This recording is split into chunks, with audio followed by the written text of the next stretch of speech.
इंसान को भगवान समझने लगता है, लेकिन समय का चक्र उसे उसकी असलियत दिखा देता है। शीर्षक: सिकंदर की 3 अंतिम इच्छाएं। अध्याय 1: विश्व विजेता का सपना।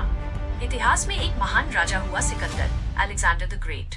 उसने लगभग आधी दुनिया जीत ली थी। उसकी सेना के सामने बड़े बड़े साम्राज्य ताश के पत्तों की तरह ढह जाते थे। उसके पास सत्ता थी, अपार धन दौलत थी और हजारों दास दासियां थी। वो जहाँ से गुजरता, लोग उसके डर और सम्मान में झुक जाते थे। सिकंदर का मानना था कि वो अपराजेय है। उसने अपने गुरु से कहा था, मैं पूरी दुनिया का इकलौता सम्राट बनूंगा और मौत को भी अपनी शक्ति से हरा दूंगा। अध्याय 2: नियति का प्रहार। जब सिकंदर भारत से लौट रहा था, तो रास्ते में वो गंभीर रूप से बीमार पड़ गया। उसकी विश्व विजय की थकान और बीमारी ने उसे बिस्तर पर डाल दिया। दुनिया के सबसे बड़े हकीम और वैद्य बुलाए गए, लेकिन कोई भी उसे ठीक नहीं कर पाया।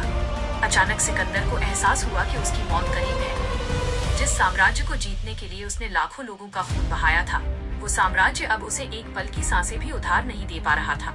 उसने अपने सेनापतियों को पास बुलाया और अपनी 3 अंतिम इच्छाएं बताईं। अध्याय 3: अनूठी इच्छाएं। सिकंदर ने कमजोर आवाज में कहा, मेरी मौत के बाद मेरी ये 3 इच्छाएं हर हाल में पूरी होनी चाहिए, ताकि दुनिया मेरी राजनीति और मेरी जीत का असली सबक सीख सके। एक पहली इच्छा: मेरे जनाजे को केवल मेरे हकीम और डॉक्टर ही कंधा देंगे।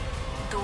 दूसरी इच्छा: कब्रिस्तान की ओर जाने वाले रास्ते पर वो सारी दौलत, सोना और जवाहरात बिछा दिए जाएं, जो मैंने अपनी पूरी जिंदगी में जीते हैं।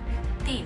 तीसरी इच्छा: जब मेरा जनाजा निकाला जाए, तो मेरे दोनों हाथ कफन से बाहर की ओर लटके होने चाहिए। अध्याय 4: सत्ता का संदेश। सेनापति हैरान थे। उन्होंने पूछा, महाराज, ऐसी विचित्र इच्छाएं क्यों? सिकंदर ने गहरी सांस ली और समझाया, मैं चाहता हूँ कि दुनिया जान ले कि जब मौत आती है, तो बड़े से बड़ा हकीम भी उसे रोक नहीं सकता। वे मुझे कंधा देंगे, ताकि लोग समझें कि जान बचाने वाले भी मौत के सामने लाचार हैं। मैं रास्ते में अपनी दौलत इसलिए बिताना चाहता हूँ, ताकि लोग देखें कि जिस धन को इकट्ठा करने में मैंने अपनी पूरी उम्र जाया कर दी, वो आज मेरे किसी काम का नहीं है।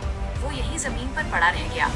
और मेरे हाथ बाहर इसलिए होने चाहिए, ताकि पूरी दुनिया ये देख सके कि विश्व विजेता सिकंदर भी इस दुनिया से खाली हाथ जा रहा है। अध्याय 5: राजनीति का वास्तविक चेहरा।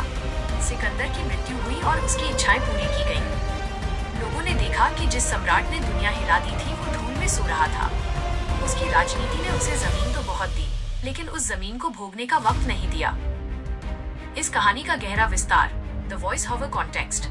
ये कहानी पॉलिटिकल फिलॉसफी और ह्यूमन ईगो के अंत को दर्शाती है। 1. शक्ति की सीमा। राजनीति में लोग अक्सर अपनी शक्ति के नशे में चूर हो जाते हैं और सोचते हैं कि वे अमर हैं। सिकंदर की कहानी याद दिलाती है कि शक्ति का एक अंत होता है। 2. दौलत का मोह। सत्ता का उपयोग अक्सर धन संचय के लिए किया जाता है, लेकिन वो धन केवल रास्ते की धूल है, जिसे आप अपने साथ नहीं ले जा सकते। 3. खाली हाथ का दर्शन। इंसान अपने साथ केवल अपने कर्म डीड्स ले जाता है। यदि सिकंदर ने तलवार के बजाय प्रेम से दुनिया जीती होती, तो शायद वो खाली हाथ नहीं जाता, बल्कि दुआओं के साथ जाता। 4. विरासत, लेगेसी। राजनीति में असली जीत वो नहीं जो आपने छीनी है, बल्कि वो है जो आपने लोगों के दिलों में छोड़ी है। जीवन का सबक, पद, प्रतिष्ठा और पैसा, ये सब जमीन के खेल हैं। एक दिन सबको मिट्टी में मिलना है, इसलिए जब तक आपके पास सत्ता या प्रभाव है, उसका उपयोग दूसरों के आंसू पोंछने और समाज के निर्माण में करें। याद रखिए, सिकंदर ने दुनिया जीती थी, लेकिन वो खुद को नहीं जीत पाया। जो खुद को जीत लेता है और सेवा का मार्ग चुनता है, वही इतिहास में अमर होता है। क्या ये कहानी आपको अपनी प्राथमिकताओं प्रायोरिटीज पर फिर से विचार करने के लिए प्रेरित करती है? ये था आज का वीडियो। मुझे उम्मीद है कि आपको इससे कुछ नया सीखने को मिला होगा और ये आपके काम आएगा। अगर आपको ये वीडियो पसंद आया तो लाइक का बटन दबाना न भूलें।